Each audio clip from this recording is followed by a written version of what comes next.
예배드리고 나아가겠습니다.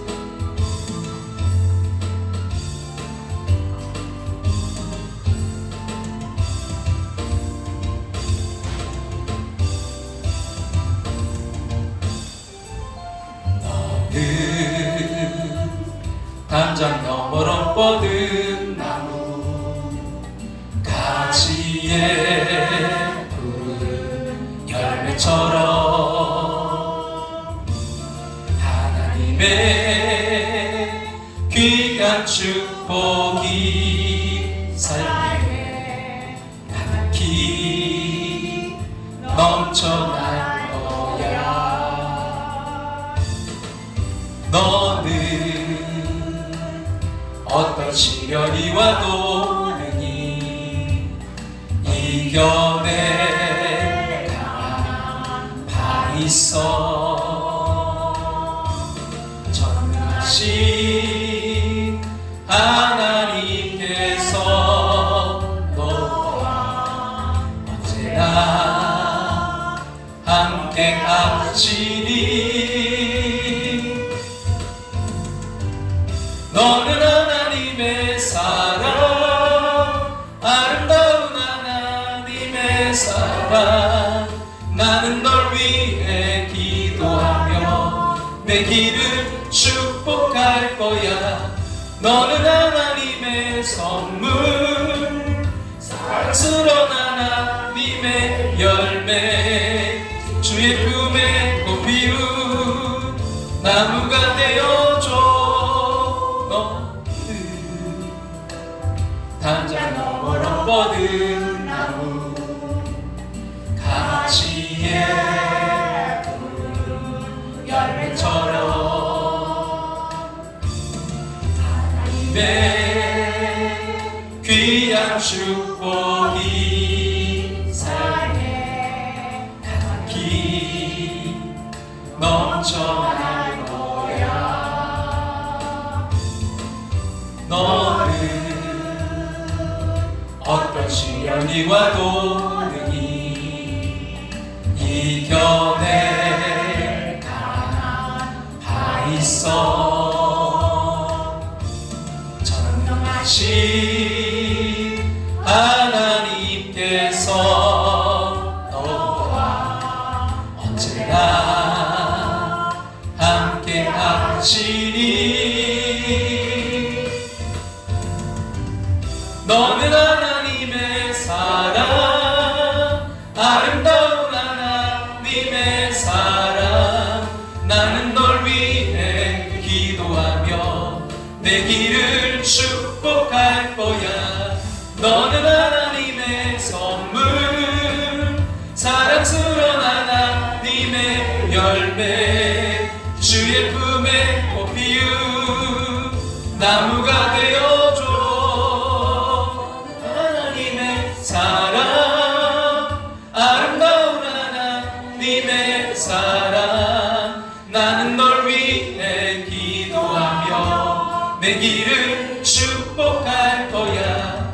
너는 하나님의 선물, 사랑스러운 하나님의 열매, 주의 품에 꽃 피운 나무가 되어서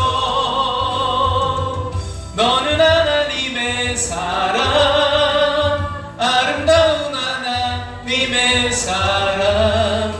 나는 널 위해 기도하며 내 길을 축복할 거야.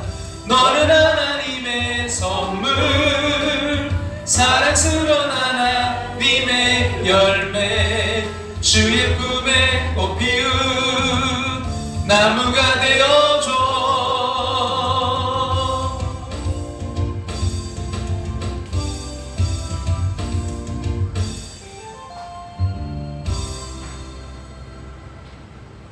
조용한 기도 드리심으로 예배의 자리로 나아가겠습니다.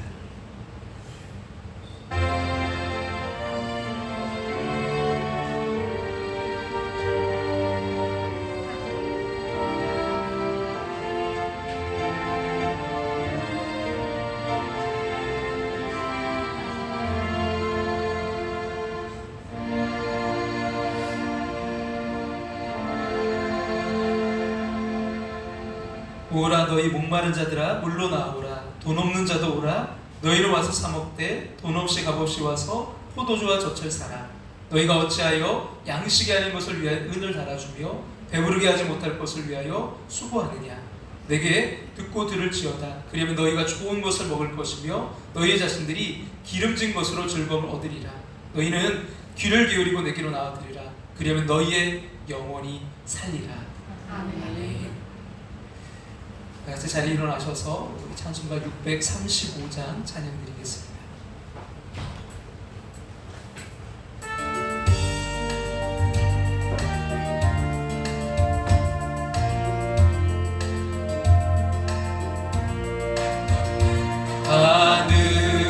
하늘에 계신 아버지 이름 거룩하사 주님 나라 임하시고 뜻이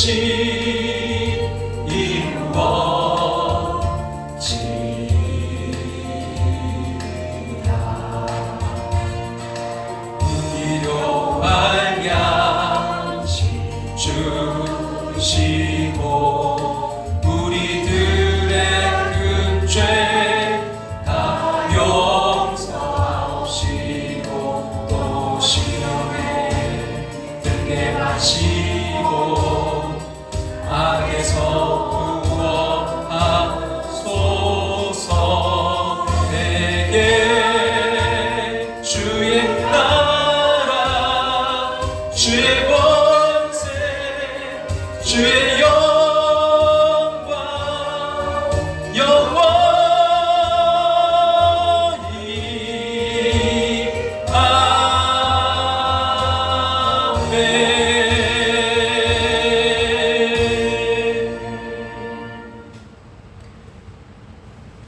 하나님 말씀 디모데후서 2장 1절부터 6절과 3장 14절 같이 보겠습니다.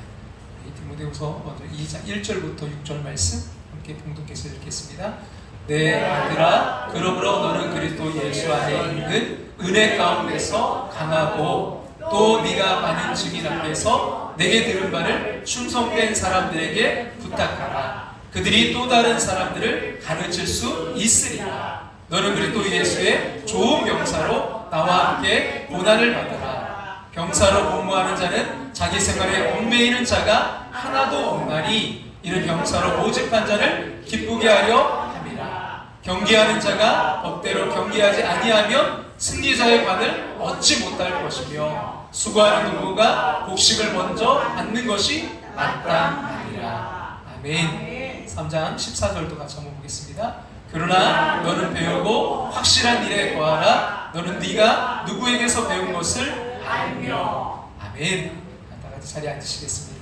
함께하는 교회에 오신 모든 분들 주님의 이름으로 환영하고 축복합니다.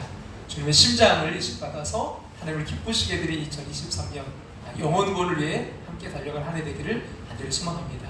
우리 2023년 지금 성경 통독 중에 있는데요. 여러분 8월 일기표는 제출해 주시고 9월 일기표는 가져가시기 바랍니다. 예배 후에 또 2층에서 점심 식사가 준비되어 있습니다. 오늘 드보라에서 섬겨주십니다. 오후 예배 이제 새롭게 시작하는데요. 크리스찬 베이직 그리스도인들이 붙들어야 될 핵심 교리입니다. 우리들이 꼭 붙들어야 될 그런 중요한 것들을 함께 다루는 시간입니다. 위에서 여러분 기도해 주시고 또 많은 분들이 함께 참여를 부탁드립니다. 11월 19일 생명축제가 있습니다. 여러분 천하보다 귀한 한 영혼 한 영혼을 구원하는 그런 축제 날을 되길 원합니다. 지금부터 기도하시고 또 여러분 인가기도 되기 위해서 가정을 위해서 기도하시고 자녀를 위해 기도하시고 또 남편을 또 부모님을 형제자매를 위해서 또 이웃들을 위해서 전도 대상자를 정하고 기도하시면서 여러분 사랑을 실천하는 기간이 될 수 있기를 소망합니다. 여러분 중보 기도 도고 기도를 부탁드립니다. 우리 박현순 권사님 지난주에 이제 한쪽 백내장 수술하셨고요. 오늘 또 13일에 다른 쪽 한쪽을 또 하십니다. 여러분 잘 수술이 이루어질 수 있도록 또 회복이 잘 될 수 있도록 모든 과정에 하나님에게 선하신 손길 영원한 치료의 하나님이 함께 하실 수 있도록 기도를 부탁드립니다. 기도드리겠습니다. 좋으신 하나님, 오늘을 살게 하심을 감사드립니다. 여기 모인 우리들 부족하고 연약하지만 부끄러운 건 많지만 허물과 죄를 용서하시고 우리 예배를 받아 주시옵소서. 성령께서 연약한 우리를 붙드셔서 세상을 이길 지혜와 힘을 주시옵소서. 예배하는 하나님의 백성들, 공부 때문에, 직장 때문에, 사업 때문에, 병들어 괴로운 몸 때문에 치열하게 하루하루 살아갑니다. 결혼 문제, 자녀 문제, 가족 간의 문제, 이런저런 문제 때문에 짊어진 무거운 짐을 지고 있습니다. 하나님, 저들에게 평안을 허락하여 주시옵소서. 해결의 열쇠를 열어 주시옵소서. 또 군대 객지, 또 외국에 나가 사는 이들, 병상의 환자들, 또 그곳에서도 붙드시고 인도하여 주시옵소서. 부족한 종이 영의 양식, 하나님의 말씀을 전합니다. 입술을 지켜 주시옵소서. 바울처럼 담대하게 거침없이 전하게 하여 주시옵소서. 그리하여 이 시간 말씀 듣는 모든 이들이 성령님을 통한 회복과 치유의 역사가 있게 하여 주시옵소서. 하나님, 특별히 우리 아버지 박견순 권사님 13일에 수술이, 아버지님 백내장 수술이 예정되어 있습니다. 하나님, 함께하여 주시옵소서. 연합과 인도해 주셔서 아버지님 그 모든 아버지님 회복과 그 모든 과정 가운데 하나님의 그 선하신 손길로, 치료의 손길로 만져 주시옵소서. 그럼 이 가을 영적 성숙을 향해 나아갑니다. 날마다 성장하게 하여 주시옵소서. 그리하여 영적으로 큰 나무로 자라나가게 도와 주시옵소서. 11월 19일 천하보다 귀한 영혼들을 살리고 세우는 함께하는 교회 되게 하여 주시옵소서. 예수님의 이름으로 기도합나이다. 아멘.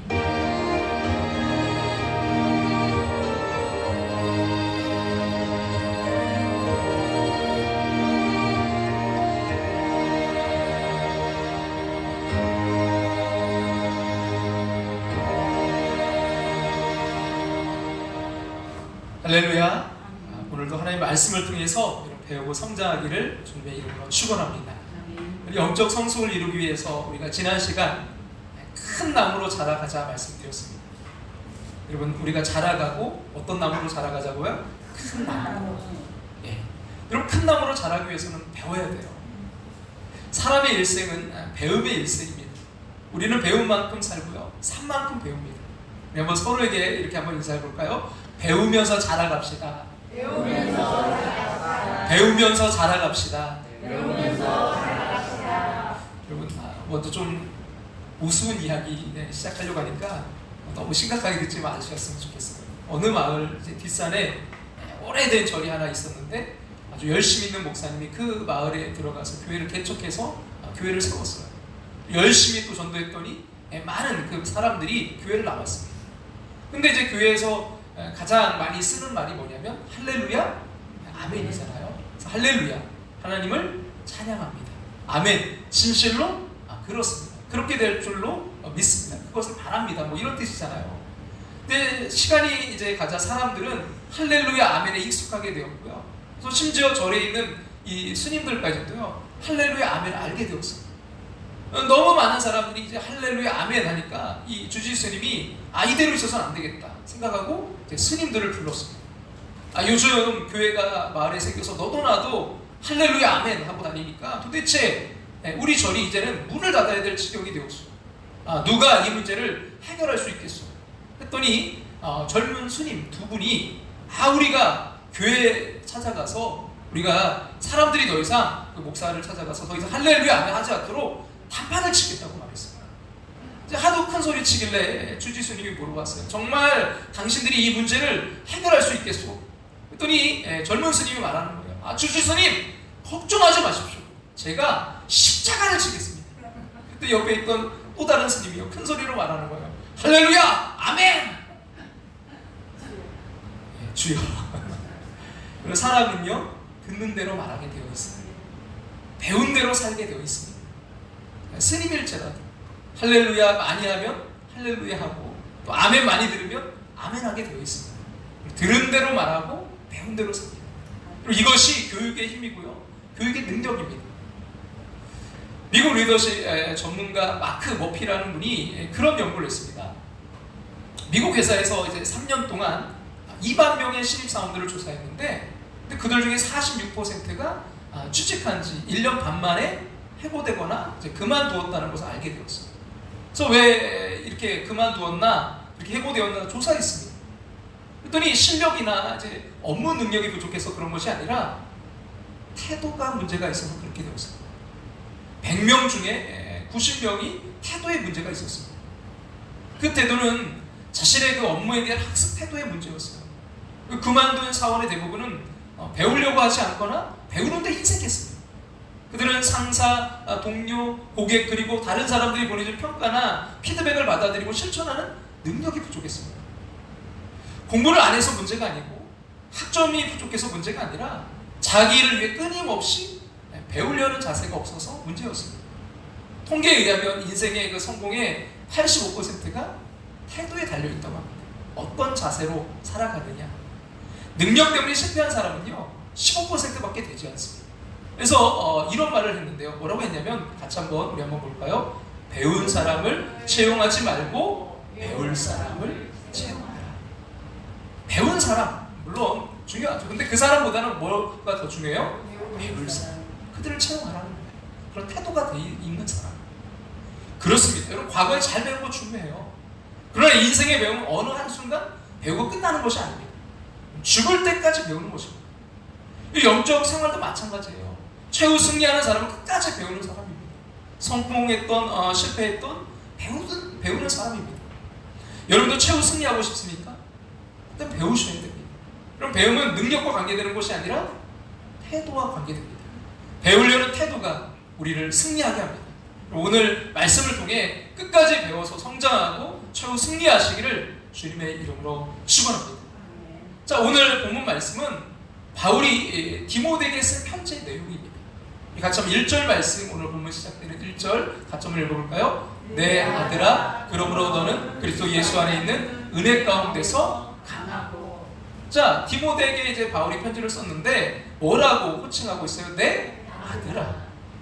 바울은 여러분 사실 아들이 있어요? 없습니다. 결혼하지 않았잖아요. 아들이 없었어요. 육적인 아들은 없었습니다. 그러니까 근데 유일하게 아들이라고 부른 사람은 제자 디모데였습니다. 그래서 디모데에게 내 아들아 하고 부른 거예요. 여러분 이런 말이 있습니다. 최고의 교육은 선생이 부모가 되고 제자는 자녀가 되는 것이다. 최고의 교육은 선생이 뭐가 돼요? 부모가 되고 제자는 자녀가 되는 것이다. 이게 최고의 교육이라는 거예요. 그리고 성경에서 말하는 선생은 그래서 다만 지식을 가르치는 사람이 아닙니다. 아버지처럼 인생을 가르치는 사람이에요. 그래서 책으로만 가르치지 않습니다. 삶으로 가르칩니다. 그럼 자녀는 아버지로부터 듣고 배우는 것이 아니라 보고 배우기 때문입니다. 그럼 오늘날 교회 교육의 가장 큰 문제는 바로 교회가 학교가 되었다는 것이죠. 그래서 주일학교, 교회학교 이렇게 부르지 않습니다. 가르치고 배우니까 학교가 맞지만 그럼 교회에서 가르치는 것은 조금 다릅니다. 교회는 학교로서 가르치는 것이 아니라 가정으로서 가르치고요. 선생으로 가르치는 것이 아니라 아비로서 가르쳐야 됩니다. 근데 아버지 바울이 디모데에게 무엇이라고 가르쳤습니까? 그 내용이 뭐죠? 은혜 가운데서 강하라. 은혜 안에서 강해라. 은혜 가운데서 강하고. 여러분 아버지가 아들에게 바라는 게 늘 그것입니다. 강해라. 두려워하지 마라. 겁내지 마라. 담대하라. 여러분도 여러분의 자녀에게 그렇게 가르치고 있나요? 문제는 어떻게 해야 강해지느냐는 것이죠. 어떻게 해야 강해지고 담대해집니까? 알아야 됩니다. 아는 것이 힘입니다. 배워야 됩니다. 그나마 여러분 쉬지 말고 배워야 돼요. 배움의 중요성에 대해서 말하면서 바울은 세 가지 이제 비유를 들어서 말씀하고 있는데요. 첫째는 병사입니다. 둘째는 뭐예요? 경기하는 자, 선수를 이야기하고 있고요. 셋째는 농부의 비유를 들어 설명합니다. 근데 이 세 사람들에게 공통점이 있어요.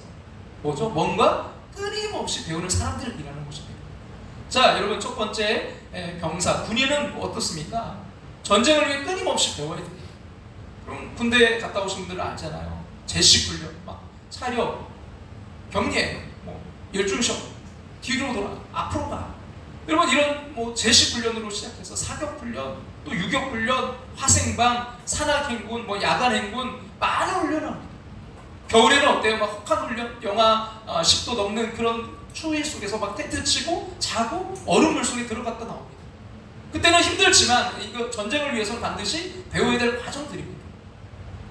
또한 여러분 선수, 경기하는 자, 여러분 경기에서 승리하기 위해서 얼마나 정말 피나게 여러분 연습하는지 제가 한 명의 좀 발을 보여드릴게요. 뭐 하는 사람인 것 같습니까? 조금 더 힌트를 하나 드릴게요. 자, 이거 뭐죠? 스케이트. 여기 좀 사진이 조금 이렇게 옆으로 보니까 스케이트를 신는 사람이에요. 그럼 누구냐면요, 남자일까요? 여자일까요? 잘 모르겠죠. 어떤 분들은 누구냐면 이상화 선수, 전 선수. 여러분 스피드 스케이팅 금메달리스트였잖아요. 정말 그 훈련하는 거 보면요, 여러분 이 고무 막 이렇게 된 걸로 줄로 막 묶어가지고 막 앞뒤로 하는데 얼마나 정말 그 점프력이라든지 하는 게 여러분 그 허벅지가 정말 훈련을 굉장히 많이 해요. 근데 보니까 다리도요, 발도 다 저렇게 훈련 때문에 물집이 잡히고 세상에 공짜는 없어요. 여러분 어떤 선수로서 정말 그런 메달을 따고 어느 경제에 이르기 위해서는 그냥 되는 게 아니잖아요. 여러분 농구는 또 어떤가요? 요즘 농촌에 들어가서 농사짓겠다는 귀농자들이 참 많아요. 근데 문제는 아무 준비 없이 들어가서 실패한 사람들이 많다는 것입니다. 많은 사람들이 TV에 나오는 아름다운 전원 풍경을 보거나 또 수입이 좋다고 하니까 막연히 들어갔는데 실제 성공률은 10%에 지나지 않는다는 거예요. 그러니까 무려 90%가 실패했다는 것입니다.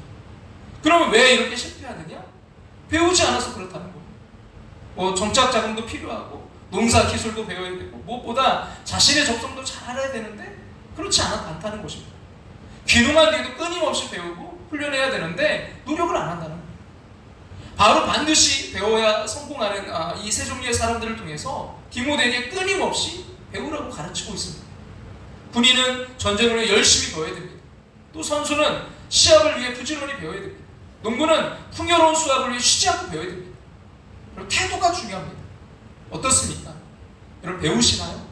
배우려고 하시나요? 세상에서 아마 가장 잘 배우려는 사람들이 뽑으라면 아마 이스라엘 사람들일 거예요. 탈무드에 보면 이런 이야기가 나옵니다. 남자로 태어나서 학자가 되기 위해서, 여자로 태어나서 학자의 부인이 되기 위해서는 무슨 일이든 해도 좋다. 또 이런 말도 있습니다. 만일 생활이 궁핍해서 물건을 팔아야 된다면 금, 보석, 집, 토지를 먼저 팔아라. 최후까지 팔아서 안 되는 것이 책이다. 이 정도로 책을 사랑합니다. 얼마 전에 이제 이스라엘에서 사역하고 계신 선교사님이 잠깐 오셔서 뵌 적이 있는데요. 지금도 여러분 예루살렘에서 버스를 타보면 거의 대부분의 많은 사람들이 책을 읽고 있다는 거예요. 여러분 배우기를 좋아하시나요? 2021년 우리나라 1년 독서량이 4.5권이랍니다. 그러니까 5권이 조금 안 돼요. 근데 여기에는 아이들도 포함되어 있어요. 그러니까 아이들이 사실 책을 가장 많이 읽잖아요. 교과서를 비롯해서. 그래서 평균 아이들은 10권이 넘는 책들을 1년에 이제 보게 되는데요. 최소한. 여러분 근데 그러면 어른들은 그 아이들을 제외하면 굉장히 적은 몇 권 안 되겠죠. 한 권, 두세 권 될까요? 잘 안 될 것 같아요. 여러분 그 선진국은요, 아이들을 뺀 성인들만 봤을 때 60권 정도가 된다는 거예요. 놀라지도 않네요. 여러분 우리나라는요, 어떻게 보면 교육열은 정말 뜨거워요. 근데 배우고자 하는 열의는 없는 것 같아요. 자녀들 학업에 대한 열의는 있지만 부모 자신은 배우기를 좋아하지 않습니다. 여러분 학교에 진학해서 학위는 잘 받지만 평소 배우려는 때들은 많지 않은 것 같아요. 그럼 배움을 하기가 아니라 태도입니다. 몇 년 전에 이제 한국교회 성도들에게 물어봤습니다. 하루에 얼마나 성경을 읽습니까? 그랬더니 1시간 미만이 24.5%였고 두세 시간도 꽤 많았어요. 13.9% 있었지만 중요한 것은 한 번도, 그러니까 1분도 읽지 않는다라는 사람이 무려 51.9%였어요. 그러니까 교인의 절반가량이 평생 교회는 다니지만 한 번도 교회 말고 집이나 회사에서 성경을 읽지 않는다는 거예요. 여러분 그래도 우리는 이제 코로나 시대 때 우리가 성경 필사도 하고 잠언도 필사도 하고 또 작년 올해 계속해서 성경 우리가 통독을 해가고 있는데요. 신앙은요 배우는 거예요. 저절로 되지 않습니다. 여러분 마태복음 11장 28절 같이 한번, 우리 주님 말씀인데 같이 한번 읽어볼까요? 수고하고 무거운 짐진 자들아 다 내게로 오라. 내가 너희를 쉬게 하리라. 자, 우리 주님은요 우리를 쉬게 하겠다고 불러주셨어요. 근데 여러분 씻는 방법이 좀 달라요. 그냥 가만히 있는 것이 아니라 여러분 11장 29절 그 다음 뭐라고 해요? 나는 마음이 온유하고 겸손하니 나의 멍에를 보고 내게 뭐 하래요? 배우래요. 배우라. 여러분 배워야 잘 쉬어요. 그리하면 배우면 어떻게 돼요? 너희 마음이 쉼을 얻으리. 배움은 영적 안식과 평안을 줍니다. 그래서 예수님도 배우기를 좋아하셨어요. 12살 때 예루살렘에서 예루살렘 올라갔다가 부모님과 헤어지게 됐죠. 그때 성경 기록에 이렇게 말씀하고 있습니다. 누가복음 2장 46절 47절 같이 한번 읽겠습니다. 사흘 후에 성전에서 만난즉 그가 선생들 중에 앉으사 그들에게 듣기도 하시며 묻기도 하시니 듣는 자가 다 그 지혜와 대답을 놀라게 여기더라. 예수님이 12살 때 이미 박사들과 함께 그 성경을 토론하고 있었어요. 우리는 듣기만 하는데 유대인들은 묻기를 좋아합니다. 질문이 참 중요해요. 유대인의 그 학습법에 있어서. 그래서 여러분 예수님도 묻기도 또 듣기도 하셨어요. 어떻습니까? 여러분 잘 배우시나요? 잘 배워야 예수님 제자입니다. 우리는 성장해야 됩니다. 이가 우리는 성숙을 우리가 목표로 하고 있어요. 그러기 위해서 실력보다 더 중요한 것은 태도입니다. 무엇보다 배우려는 태도, 배우려는 자세가 있기를 간절히 소망합니다. 자, 오늘 말씀은 우리가 배우는 과정도 가르치고 있는데요. 또 다른 본문 디모데후서 3장 14절 말씀 같이 한번 우리 한번 읽겠습니다. 그러나 너는 배우고 확신한 일에 거하라. 그러니까 디모데 앞에 2장에서 배움의 중요성을 강조한 바울은 이제 그 배워야 되고 그런 여러 가지 비유를 들어서 설명한 다음에 바울 3장에서 이제 구체적으로 이 배움의 방법을 이야기합니다. 그건 크게 이제 세 가지인데요. 첫째는 뭐 해야 돼요? 배우라. 둘째는 확신하라. 그리고 셋째는 거하라. 예, 먼저 뭐예요? 배우라. 이것은 지적인 배움을 말합니다. 그럼 모든 배움의 시작은 머리로부터 시작합니다. 그러니까 영적인 사람이 가끔 무시하는 게 있어요. 하나님 영이시니까 인간의 지식으로 알 수 없다. 그래서 모든 지식은 필요 없다. 그리고 이렇게 주장하다가 이단이 된 그 초대교회 성도들이 있는데 바로 영지주의자들이었어요. 이 사람들 툭하면 영이나 성경을 이야기하면서 인간의 지식과 이성을 무시했습니다. 그 결과 이단으로 떨어졌어요. 여러분, 물론 우리가 영적으로 깊어져야 돼요. 근데 뭐가 바탕이 돼야 돼요? 알아야 돼요. 지식이 있어야 되고 이성적으로 그게 맞아야, 그리고 그것이 더 여러분 깊어지는 그런 단계까지 가야지 그걸 무시하면 안 되는 거예요. 그래서 여러분 랍비 가운데 힐렐이라는 분이 이런 말씀을 했습니다. 같이 한번 읽어볼까요? 무식한 자는 진실로 경건할 수 없고 부끄러워하는 자는 참으로 배울 수 없으며 성질이 급한 자는 결코 가르칠 수 없다. 무식한 자는 진실로 경건할 수 없고 부끄러워하는 자는 참으로 배울 수 없고 성질이 급한 자는 결코 가르칠 수 없다. 그렇습니다. 여러분 공부를 많이 했다고 자동적으로 경건해지는 것은 아니죠. 그러나 무식해서는 알지 못해서 절대 경건할 수 없습니다. 경건은 하나님의 말씀에 기초하는데 하나님의 말씀을 모르는데 어떻게 경건할 수 있겠습니까? 여러분 오늘 이제 오후 예배 때부터 크리스찬 베이지, 그동안은 우리가 그 요셉을 나눴고 그런 인물들 베드로도 나눴고요, 다윗도 나눴어요. 근데 오후부터 다시 이제 우리가 기본으로 돌아가려고 해서 여러분 크리스찬 베이지 가장 중요한 교리적인 것들을 배우는 시간이에요. 6가지 이제 주제를 가지고 여러분 하는데요. 첫 시간이 바로 하나님의 말씀인 성경이에요. 첫 주제가. 그래서 그 파트가 두 부분으로 나뉘는데 A 파트는 성경이란 무엇인가, 성경이 뭔지 또 이야기하고, B 파트에서는 성경의 말씀에 그럼 어떻게 우리가 접근해야 되는가, 성경 어떻게 우리가 봐야 되고 어떻게 읽어가야 되는가, 이런 것들을 나눠요. 그럼 제가 이걸 왜 지금 이렇게 자세하게 할까요? 오후 예배 함께 배움의 자세로 여러분 배워야 돼요. 그래야 정말 주님 주시는 그 안식을, 그 평안함을 여러분 정말 누릴 수 있어요. 저 여러분 모두가 다시 한번 여러분 도전하는 시간 되기를 간절히 소망합니다. 사도행전 베레아 사람들이 나오는데요. 사도행전의 17장 11절 말씀 같이 한번 우리 한번 읽어보겠습니다. 베레아에 있는 사람들은 데살로니가에 있는 사람들보다 더 너그러워서 간절한 마음으로 말씀을 받고 이것이 그러한가 하여 날마다 성경을 상고하고. 이 베레아 사람들은 뭐였어요? 데살로니가 사람들보다 더 너그러웠대요. 그래서 어떻게 했대요? 너그러운 게 뭐예요? 간절한 마음으로 말씀을 받고 또 이 말씀이 그런가 해서 날마다 성경을 뭐 했대요? 상고하고. 여러분 예전 성경의 그 개역 성경인가요? 여러분 거기 보면 베레아 사람들을 뭐라고 했냐면 신사라고 표현하고 있습니다. 여러분 신사는 옷 잘 입는 사람이 아닙니다. 공부 많이 하고 젠틀한 사람이 아닙니다. 배우기를 힘쓰는 사람이 신사예요. 여러분 하나님의 말씀을 부지런히 배우는 사람입니다. 배우라. 여러분 이것이 여러분 첫 번째 이제 거고요. 다음은 뭐예요? 확신하라. 배우라가 이제 머리로 하는 배움이라면 이 확신하라는 것은 마음으로 하는 배움입니다. 성경은 이것을 마음에 두다, 마음판에 새긴다라고 말씀하고 있습니다. 출애굽기 32장 16절에 보면 이런 모세의 십계명 돌판에 대한 기록이 있습니다. 같이 한번 볼까요? 그 판은 하나님이 만드신 것이요 글자는 하나님이 쓰셔서 판에 새기신 것이다. 여기에 이제 새긴다라는 말이 나오는데 이 말은 헤루트, 그러니까 어떤 끌이나 정으로 그 돌이나 바위에다가 글씨를 새긴다는 거예요. 여러분 이게 새길 때는 참 이게 어렵지만 한번 새기면 어떻게 될까요? 쉽게 지울 수가 없는 거예요. 지워지지 않아요. 새긴다. 마음판에 새긴다. 시편 119편 9절에 나오는 마음에 두었다. 이 표현이 바로 또 그건데요. 같이 한번 읽어볼까요? 청년의 무엇으로 그의 행실을 깨끗하게 하니까 주의 말씀만 지킬 따름이니이다. 내가 주께 범죄하지 아니하려 하여 주의 말씀을 내 마음에 두었나이다. 여기 보면 마음에 두다. 이게 바로 조각한다라는 뜻입니다. 그러니까 말씀을 마음속에 조각하듯 새기는 거예요. 여러분 사람을 변화시키는 게 긴 말이 아닙니다. 여러분 단순한 한마디, 한 구절이 여러분 사람을 변화시켜요. 그래서 사람마다 하나님이 그 마음의 못을 받고 주신 말씀이 있습니다. 쉐마, 들으라. 하나님이 우리 각자에게 주신 그 말씀이 있어요. 그럼 미국 대통령이었던 아브라함 링컨이 시편 34편 4절 말씀, 여러분 같이 한번 볼까요? 내가 여호와께 간구하매 내게 응답하시고 내 모든 두려움에서 나를 건지셨도다. 그럼 링컨이 이 말씀을 마음판에 새기고 노예를 해방했어요. 얼마나 두려움이 있었겠어요.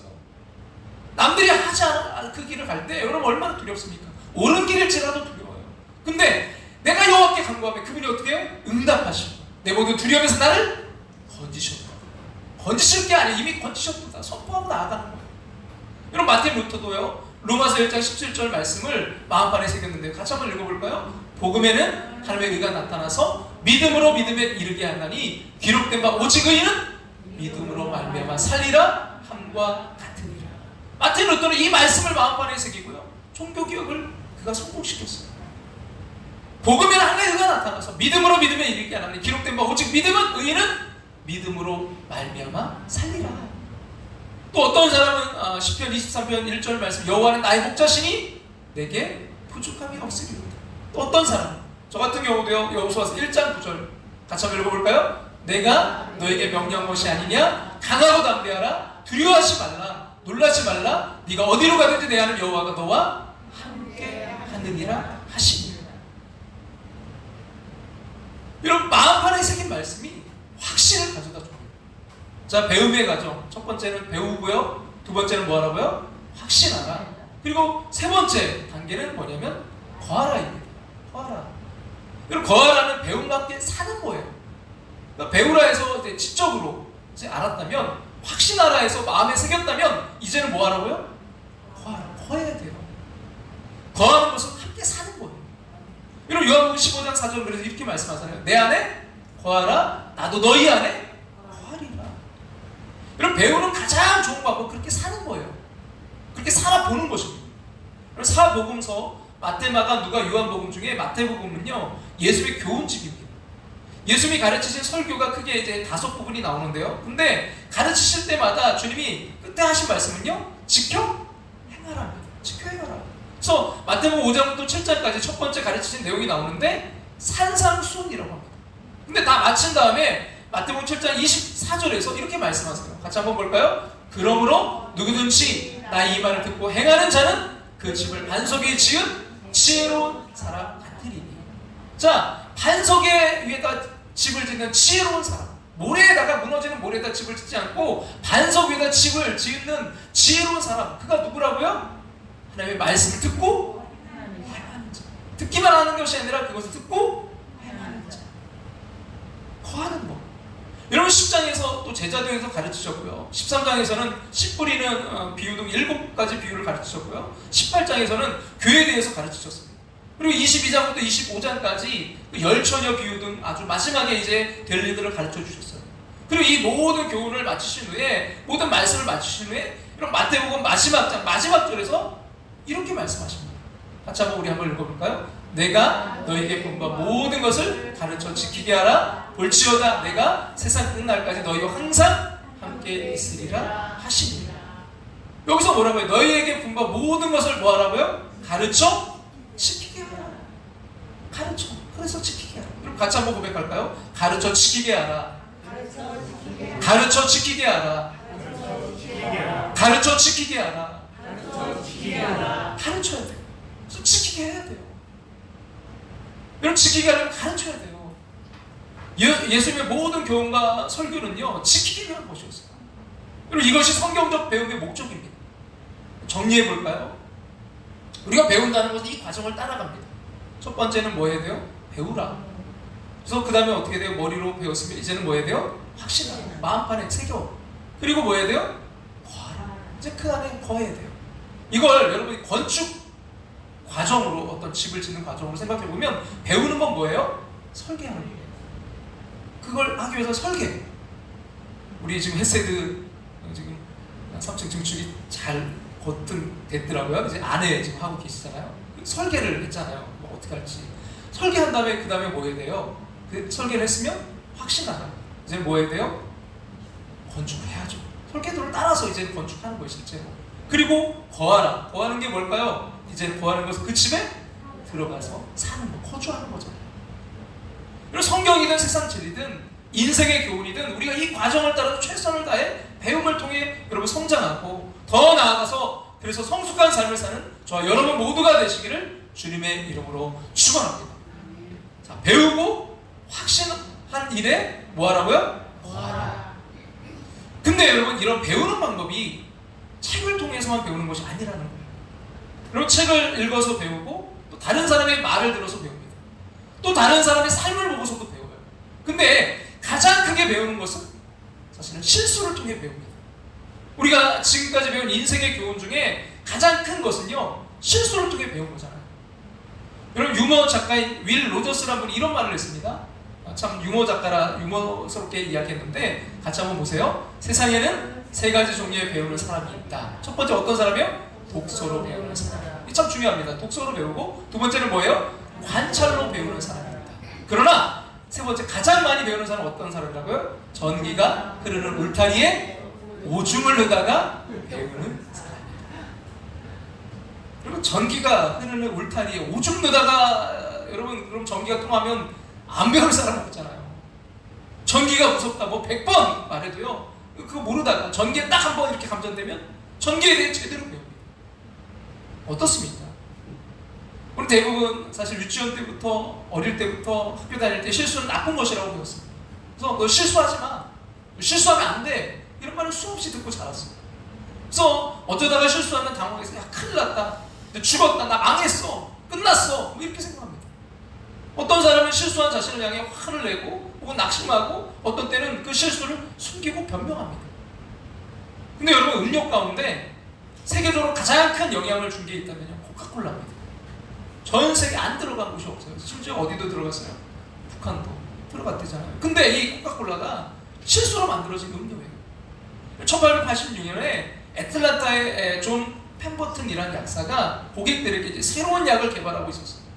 사람들의 피로를 풀어주고 그 신경을 안정시키고 두통을 이제 덜어주는 약 하나를 만들고 있었어요. 그래서 힘들게 이제 그 일을 마치고 냉장고에 보관했는데 조수가 실수로 그 약에다가 소다수를 섞었습니다. 그래서 성분이 바뀌었어요. 더 이상 약으로는 팔 수 없게 되었어요. 그래서 별 수 없이 그래서 음료수로 내놓았어요. 그리고 그 이름을 코카콜라라고 붙였습니다. 여러분 이것이 지금의 코카콜라의 시초가 되었다는 거예요. 만약 그때 조수가 실수하지 않았다면 그냥 그것은요 많은 약 중에 또 다른 하나에 불과했어요. 근데 실수로 세계적인 그런 음료가 태어나게 되었습니다. 그리고 페니실린이라는 약도 사실은 실수로 만들어진 거잖아요. 그 알렉산더 플레밍이 1928년에 세균배양에 쓰이는 접시에 있는 독감 그 배양군에다가 곰팡이를 넣는 그런 실수를 저질렀어요. 근데 결국 이 곰팡이에서 백신이 나와서 정말 수많은 사람들을 구하는 페니실린 약이 되었습니다. 우리가 일상생활에서나 어떤 공부할 때 또 업무를 이제 볼 때 자주 사용하는 것 가운데 포스트잇, 그럼 아시죠? 붙였다 뗐다 하는, 요즘 뭐 빨갛게도 나오고 이렇게 파랗게 이런 다양하게 크게 작게 이렇게 포스트잇 참 많이 활용하는데 이게 너무 좋아요. 왜냐면 뭐 여러 가지 쓸 게 있으면 거기다 막 생각나는 대로 적어요. 그리고서 뭐예요? 이제 붙여놨다가 필요 없는 건 떼어내면 되고요. 너무 좋아요. 저도 잘 이걸 많이 활용하는데, 그럼 포스트잇. 근데 이 포스트잇이 원래는요 실패작이었다. 미국의 이제 한 사무용품 회사가 보다 강력한 접착제 개발을 위해서 아이디어를 내는 과정에서 붙여도 떨어지지 않는 그런 접착제를 만들려고 했는데, 이 접착력이 약한 그런 접착제가 만들어진 거예요. 그러다 보니까 강한 접착력을 이제 가진 그런 접착제를 만들려고 했는데 이게 너무 쉽게 떨어지니까 이거는 뭐 사용 못하고 그냥 실패작이 되었던 거죠. 근데 몇 년이 지나고 이제 그 회사의 한 직원이 책갈피로 이 종이 좀 두꺼운 조각 그걸로 이제 사용했는데, 이 종이 조각이 이게 좀 찢어졌어요. 그래서 거기다가 어떻게 했어요? 접착제를, 그 강력한 접착제를 붙여놨어요. 근데 하다 보니까 이거 책과 그 종이가 어떻게 돼요? 접착제가 붙어버린 거예요. 그럼 이걸 띄는데 이게 어떻게 돼요? 띄다 보니까 책이 찢어지는 거죠. 그래서 이거 참 너무 이거 안타깝다. 뭐 좋은 방법 없을까? 쉽게 좀 이게 띄울 수 있는 그런 건 없을까? 그 생각하다가 자신들이 과거에 만들었던 그 접착제가, 그 실패작이 떠오르게 되고, 이것이 바로 오늘날의 포스트잇으로 탄생하게 되었다는 것입니다. 우리 일생에 가장 크게 배운 교훈은요, 사실 대부분 실수를 통해서가 아닙니까? 지금도 목회자로서 많은 실수하고 살지만 그래도 낙심하지 않는 이유는요, 실수는 하나님이 나를 가르치시는 또 하나의 방법임을 알기 때문입니다. 가끔 제가 길을 잃고 우왕좌왕할 때가 있어요. 그때 승리로 가는 길은 하나만 있는 건 아니고 언제나 좋은 길에는 대가가 따른다는 것을 배우게 됩니다. 가끔 지치고 또 힘들고 좌절할 때 지금 달려가야 될 때가 아니라 조용히 엎드려서 하나님의 위로와 힘을 얻어야 될 때만 배웁니다. 어떤 때 정말 한치 앞을 모르고 어디로 가야 될지 몰라서 머뭇거릴 때 그래서 우리는 하나님의 인도하심이 필요하고, 그래서 날마다 나는 기도할 수밖에 없구나를 배우게 됩니다. 여러분, 우리 인생에 영원히 객관적인 실패도 없고요, 객관적인 성공도 없습니다. 실패를 통해 배우면 그게 성공이고요, 여러분 성공에도 불구하고 못 배우면 실패입니다. 그래서 미국 작가 허버트란 말이 이런 말을 했는데요, 실패한 사람이란 실수했지만 그 경험을 이용하지 못한 사람을 말합니다. 누가 실패한 사람입니까? 실패한 것을 이용하지 못하는 사람이 진짜 실패자라는 거예요. 그걸 잘 이용해서 활용해서 앞으로 나아가면 그는 성공자인 것입니다. 성경은 이렇게 말씀합니다. 우리 같이 한번 전도서 7장 14절 말씀 같이 한번 읽어볼까요? 형통한 날에는 기뻐하고 공고한 날에는 되돌아보아라. 이 두 가지를 하나님이 병행하게 하사. 형통한 날에는 뭐하래요? 기뻐하고, 공고한 날에는 뒤돌아봐라. 이 두 가지를 뭐했어요? 하나님 우리에게 병행하게 하셨어요. 여러분, 왜 하나님이 이 두 가지를 병행하게 했을까요? 우리에게 형통한 날만 있고 곤고한 날, 힘들고 어려운 날이 없다면 우리는 인생을요 반절밖에 배우지 못하는 거예요. 형통한 날에 배울 게 있고 곤고한 날에 배울 게 있기 때문입니다. 그럼 기뻐하기로만 한다면 여러분 형통한 날만 있으면 되겠지만, 배우기로 한다면 형통한 날뿐만 아니라 곤고한 날도 있어야 되기 때문입니다. 여러분, 매일매일 정말 좋은 날, 매일매일 맑은 날만 있기를 원하시나요? 그럼 그런 날이 계속 된다면 어떻게 될까요? 결국 어떻게 돼요? 매일 맑으면 비가 안 오면 사막이 됩니다. 흐린 날, 바람 부는 날, 비가 오는 날도 있어야 돼요. 잠언 16장 4절에서 이렇게 말씀하셨어요. 같이 한번 읽어볼까요? 여호와께서 온갖 것을 그리스도님의 적당하게 지으셨나니 악인도 악한 날에 적당하게 하셨느니라. 왜 하나님이 이 세상에 악한 사람도 지으셨나요? 악한 사람이 있으면 세상도 악해지겠지만 착한 사람만 있으면 배울 교훈이 반으로 줄어들기 때문입니다. 그래서 우리는 여러분 그런 훌륭한 이순신 장군이나 링컨 대통령을 통해서도 배우지만, 여러분 히틀러나 심지어 살인마를 통해서도 배웁니다. 왜 바울이 항상 기뻐하라, 쉬지 말고 기도하라, 범사에 감사하라 했겠습니까? 좋은 일이나 나쁜 일이나 배우려고 마음 먹으면요 언제나 배우기 때문입니다. 잘 나갈 때나 못 나갈 때 언제나 하나님의 도움이 필요하기 때문입니다. 형통할 때나 역경의 때나 하나님의 주신 은혜를 받으면 언제나 받을 수 있기 때문입니다. 오늘 말씀에 나왔던 여러분 세 사람을 생각해 보세요. 군사, 군인 한 번도 실수 없이 여러분 그런 이순신 장군 같은 장군이 될 수 있었을까요? 여러분 선수, 경기하는 자, 오늘 우리가 살펴봤던 이상화 선수 같은 그런 여러분 금메달 리스트가 되기까지 여러분 그렇게 되는데 얼마나 많은 넘어짐이 있고 좌절이 있었을까요? 풍성한 수확을 거둔 농부, 한 번의 시도로 그렇게 많은 수확을 거두었을까요? 그들이 성공하는 비결은 끊임없이 배우는 것입니다. 실수를 통해 계속 배우는 것입니다. 그래서 우리가 언제나 물어야 될 질문은요, 나는 이 상황에서 무엇을 배울까 합니다. 오늘 읽은 것에서 무엇을 배울까? 오늘 본 것에서 무엇을 배울까? 오늘 들은 것에서 무엇을 배울까? 오늘 경험한 것에서 무엇을 배울까? 오늘 잘못한 일에서 무엇을 배울까? 오늘 만난 사람에게서 무엇을 배울까? 오늘 이야기한 것에서 무엇을 배울까? 오늘 설교에서 무엇을 배울까? 오늘 사건에서 무엇을 배울까? 프레드리 스미스라는 사람 말이 했던 이 말이 참 핵심적인 말이라고 생각하는데요. 뭐라고 했냐면 같이 우리 한번 읽어볼까요? 하나님은 우리의 성공보다는 우리의 성장에 더 관심이 있으시다. 하나님은 뭐에 관심이 있으시다? 우리가요? 성장합니다. 성장하는 데 관심이 있으세요. 성공이 아닙니다. 성장이 먼저예요. 그렇습니다. 성장해야 성공합니다. 우리가 사는 날 어떤 경우에도 배울 수 있다는 것이 축복입니다. 그래서 배우고 뭐하라고요? 확신하고 거하여서 예수님의 분량만큼 자라가시기를 다들 소망합니다. 어제보다 오늘 더 성장하시길 바랍니다. 오늘보다 내일 더 성숙하길 바랍니다. 그러기 위해 배워야 됩니다. 멈추지 마시기 바랍니다. 배우면서 자라가시기를 다들 소망합니다. 이 시간 우리 찬양 드리면서 우리 함께 기도의 자리로 나가기를 원하는데요. 우리를 사용하소서. 주님, 교회가 교회되는 일에, 예배가 예배되는 일에 우리가 쓰임받기를 원합니다. 그러기 위해 우리 계속해서 배워야 됩니다. 멈추지 말아야 됩니다.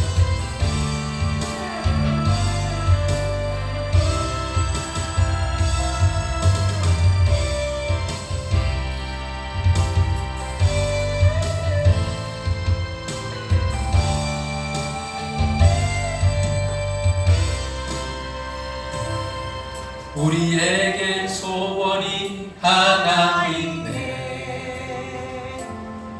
주님 다시 오실 그날까지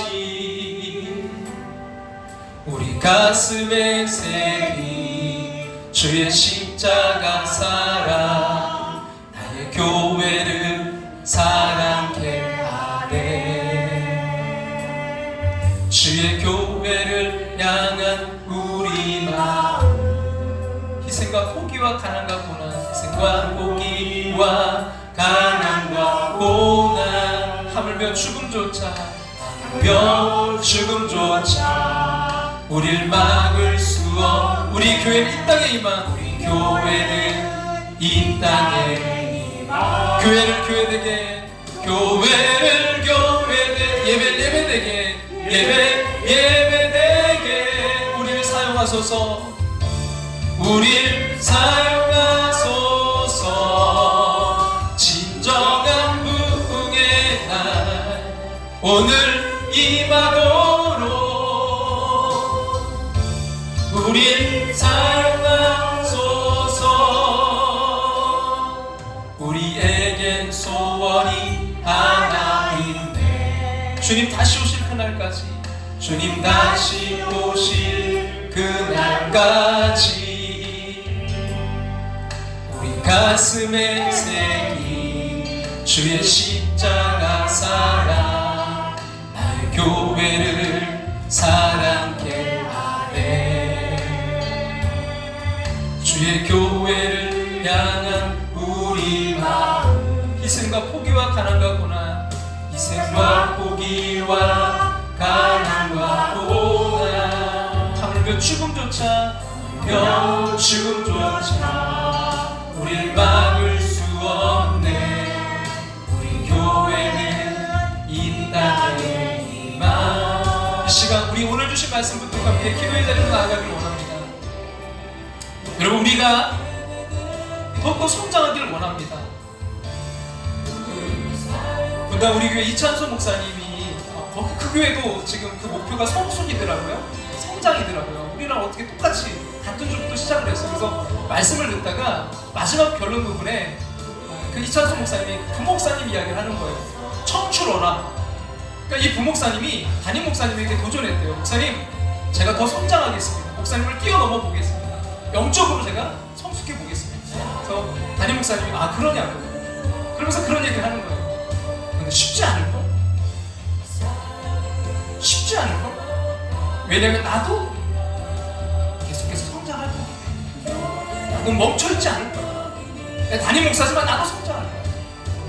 여러분, 우리 자녀들이 정말 성장하기를 원해요. 우리 자녀들이 우리를 뛰어넘기를 원해요. 그러나 우리가 멈춰있으면 안 돼요. 우리는 성장해야 됩니다. 계속해서 멈추면 안 돼요. 하나님, 우리의 자녀들이 이렇게 성장하기를 원합니다. 그러기 위해 내가 더욱더 성장하게 도와주시옵소서. 멈추지 않고 어제보다 오늘 더 성장하기를 원합니다. 오늘보다 내일 더 성숙하기를 원합니다. 그러기 위해 배움을 멈추지 않게 해달라고 이 시간 우리 간절한 마음으로 주님의 이름 한번 부르고 우리 통성을 함께 기도하며 나아갑니다. 주여!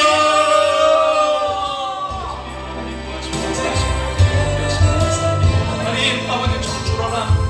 우리가 정말 주님 영적으로 더욱더 아버지는 뛰어넘는 삶이 되길 원합니다. 하나님, 우리 자녀들이 정말 큰 나무로 자라나 영적으로 나를 뛰어넘는 자녀들로 자라길 원합니다. 주님, 그러나 멈추지 않게 도와주셔서 나도 쉽지 않을 거야. 아빠를 뛰어넘는 것도 쉽지 않을 거야. 엄마를 뛰어넘는 것도 쉽지 않을 거야. 아버지는 정말 영적으로 더욱더 성숙을 멈추지 않는 내가 되게 도와주셔서 하나님, 담임 목사로서 여기에서 멈추지 않게 하시고 더욱더 성장하게 도와주시옵소서. 영적으로 배우게 도와주시옵소서. 배움을 멈추지 않게 도와주시고 주님, 아버지 주님 나아갈 때까지 아버지 주님, 아버지는 정말 끝까지 성장하며 나아가는 성숙을 향해 달려가는 그런 삶 되기를 원합니다. 주여, 그 시간 인도하시고 역사해 주시옵소서. 그래야 어제보다 오늘 더 성장하기를 원합니다. 오늘보다 내일 더 성숙하기를 원합니다. 그러기에 배우기를 원합니다. 멈추지 않게 해주시옵소서. 하나님, 아버지는 우리가 배움에 대한 하나님, 가장 중요한 것이 태도임을 깨닫게 도와주시옵소서. 어떤 자세를 가지고 살아가느냐, 아버지는 능력이 아닙니다. 자세입니다. 태도입니다. 하나님, 우리가 그 태도를 가지고 달려갈 수 있도록 주님 인도하시고 하나님 역사하셔서 하나님 마음과 수식에 합당한 하나님의 사람들로 세워질 수 있도록 주님 인도하시고 역사하시고 함께 해주옵소서. 하나님, 가을 이 가을 우리가 성숙을 향해 달려갑니다. 아버지, 더욱더 성숙한 삶 될 수 있도록 주님 인도하시고 하나님 역사하셔서 하나님의 귀한 역사 이룰 수 있도록 아버지 축복하시고 하나님 함께 해주셔서 아버지 우리 함께하는 모습들 아름다운 열매 맺는 아버지 그 풍성이 하나님을 기쁘시게 드리는 아버지 이 가을 될 수 있도록 아버지 이 하반기가 될 수 있도록 주님 축복하시고 하나님 역사해 주시옵소서. 주님 인도해 주시옵소서. 아버지 함께 해 주시옵소서. 예배하리라 자유의 마음으로 성령으로 사역하리라. 교회는 생명이니 교회를 교회되게 예배되게 우릴 사용하소서. 진정한 부흥의 날 오늘 임하도록 우릴 사용하소서. 우리에게 소원이 있네. 그게 뭡니까? 주님 다시 오실 그날까지 우리 가슴에 새긴 주의 십자가 사랑, 나의 교회를 사랑케 하네. 이걸 멈추지 마세요. 자라나기 위해서 배워야 됩니다. 주의 교회를 향한 우리 마음, 희생과 포기와 가난과 고난, 희생과 포기와 가난과 고난, 하물며 죽음조차 우리를 막을. 왜 그렇습니까? 우리 교회는 이 땅의 희망, 교회는 이 땅에 주님 자라나길 원합니다. 교회를 교회되게 예배되게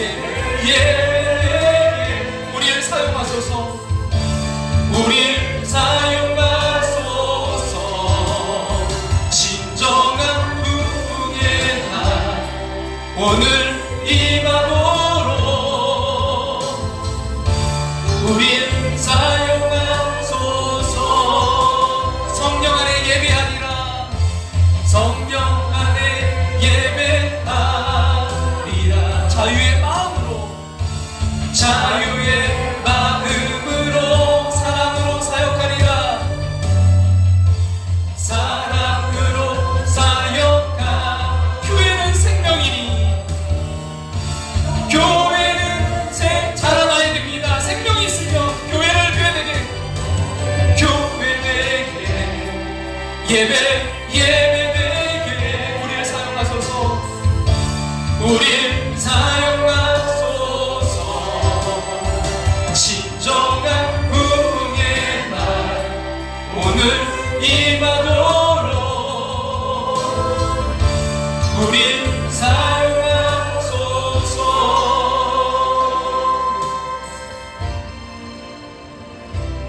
진정한 예배가 숨쉬는 교회 주님의 주인 되시는 교회 믿음의 기도가 쌓이는 교회 최고의 찬양을 드리는 교회 말씀이 살아 움직이는 교회 말씀이 살아 움직이는 교회 성도의 사랑이 넘치는 교회 사랑이 넘치는 교회 섬김과 헌신이 기쁨이 된 열매 맺는 아름다운 교회 맺는 아름다운 교회 주님의 마음 닮아서 주님의 마음 닮아서 이웃을 사랑하는 교회 주님의 영광을 위해서 빛 되신 주님 전하는 교회 사랑의 불꽃이 활짝 피어나 날마다 사랑에 빠지는 교회 주께서 사랑하는 우리 교회가 이런 교회 되게 하소서.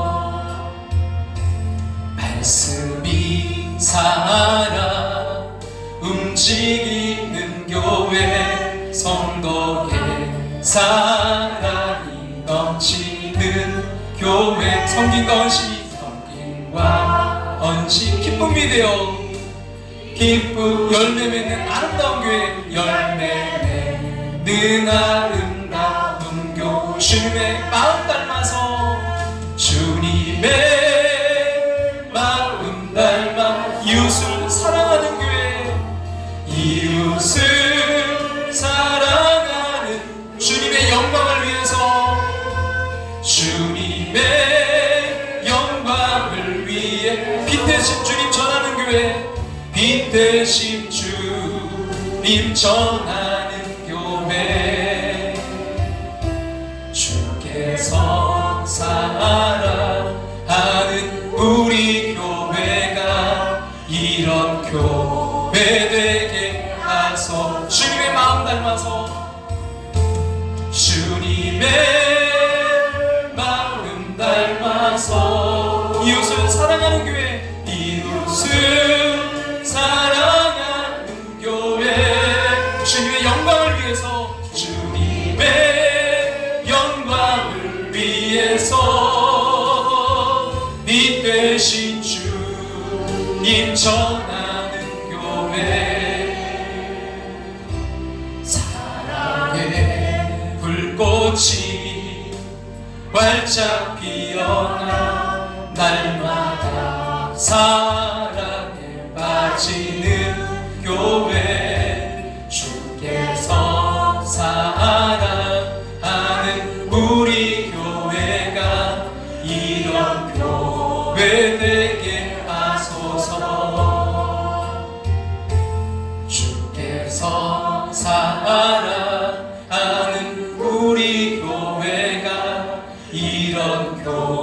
되게 하소서. 이런 교회 되게 하소서.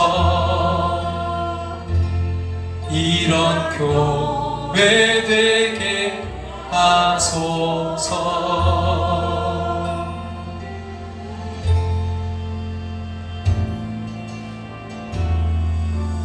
나 주님의 기쁨 되기 원하네. 내 마음을 새롭게 하소서. 새 무대가 되게 하여 주사. 주님의 빛 비추게 하소서. 주님의 빛 비추게 하소서. 내가 원하는 한 가지, 내가 원하는 주님의 기쁨이 되는 것, 주님의 기쁨이 되는 것. 내가 원하는 한 가지, 내가 원하는 한 가지, 주님의 기쁨이 되는 것. 겸손히 내 마음 드립니다. 겸손히 내 마음 드립니다. 나의 모든 것 받으소서. 나의 모든 것 받으소서. 나의 맘 깨끗게 씻어주사. 나의 맘 깨끗게 씻어주사.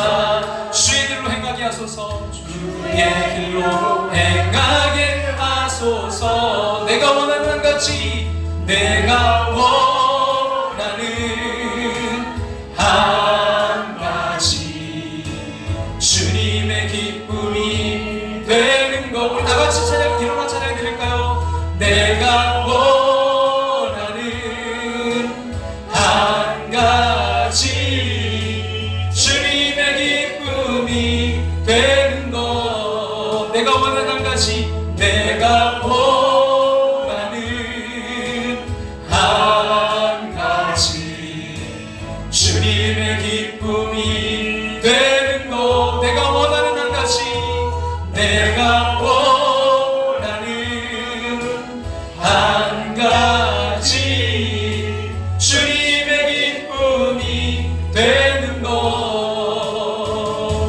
내가 원하는 한 가지, 주님의 기쁨이 되는 것. 내가 원하는 한 가지, 주님의 기쁨이 되는 것.